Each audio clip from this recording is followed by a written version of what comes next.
In the secluded hills of eastern Kentucky, a long-abandoned copper mine has been sealed shut by authorities since 1847. While official documents attribute the closure to structural failures, the reality concealed within its tunnels reveals a far more horrifying truth, one that exposes the dark extremes a family would go to in order to protect a terrible secret and the monstrous price they were willing to pay for their fortune. The saga begins in 1792, the year of Kentucky's statehood, with the arrival of the Hartwell brothers, Caleb, Silas, and Jeremiah. They were heirs to a grim legacy, their father and grandfather having both succumbed to miners' consumption from their work in Pennsylvania's metal mines, and their mother having died weakened by the same industrial poisons. Arriving with little more than mining tools and a fierce determination, they staked a claim in a remote area known as the Copper Basin, a place others avoided due to its isolation, a feature the brothers specifically desired. They quickly discovered an incredibly pure and extensive copper vein, but it was naturally alloyed with deadly arsenic, lead, and mercury. The brothers, already intimately familiar with metal poisoning from their family's history, recognized the danger immediately. However, instead of taking precautions, they made a fateful decision: they would systematically study the poisoning.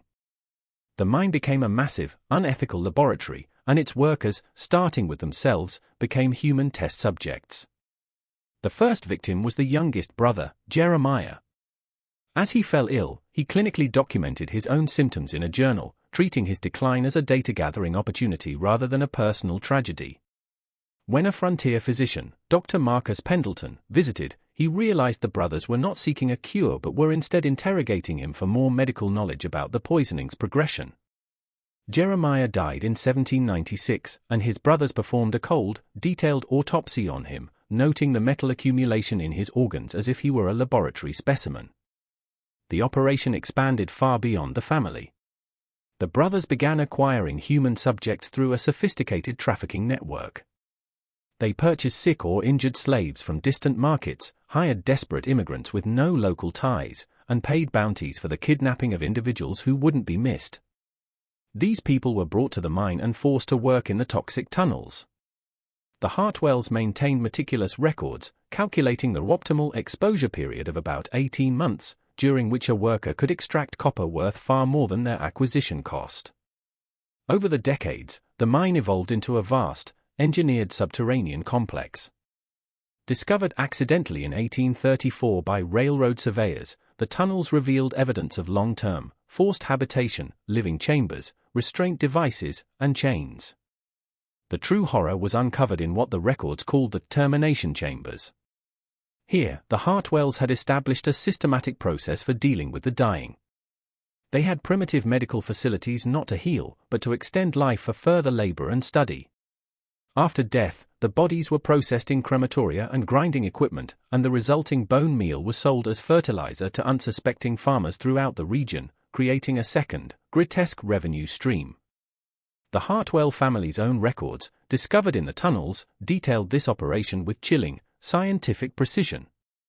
The document spanned 3 generations and revealed correspondence with a shadowy network of contacts in cities like Baltimore and New Orleans, suggesting this was not an isolated operation. The experiments were gruesomely successful. The Hartwells learned to manage poisoning symptoms so effectively that they extended the productive lifespan of workers by 400%. They even bred a second generation of slaves born in the mine who showed a higher tolerance to the toxins. The family's own curse eventually caught up with them. The final journal entry, dated 1844 and written in a shaky hand by what was likely the last surviving Hartwell, stated that the bloodline was ending and there was no one left to continue the work. When authorities finally grasped the full scope of the crimes, involving hundreds of victims over 5 decades, the response was a coordinated cover-up. State and federal officials determined that the truth was too disruptive to reveal. The Hartwell copper had been integrated into the nation's infrastructure, used in government buildings and early technologies. The fertilizer had been spread on American farms. The knowledge gained from torture had potentially boosted industrial productivity. The mine was permanently sealed, the land was purchased by a federal trust, all investigations were classified, and witnesses were silenced. The official story became that the mine was unstable and the family had simply moved west. To this day, the area is restricted and unmarked. the hundreds of victims have no memorials.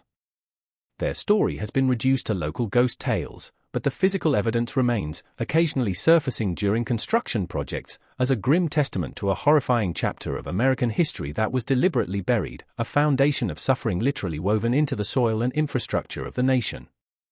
The story forces us to question how much of America's early prosperity was built upon such deliberately forgotten atrocities and how many other operations like the Hartwell mine remain hidden in the unrecorded shadows of the past.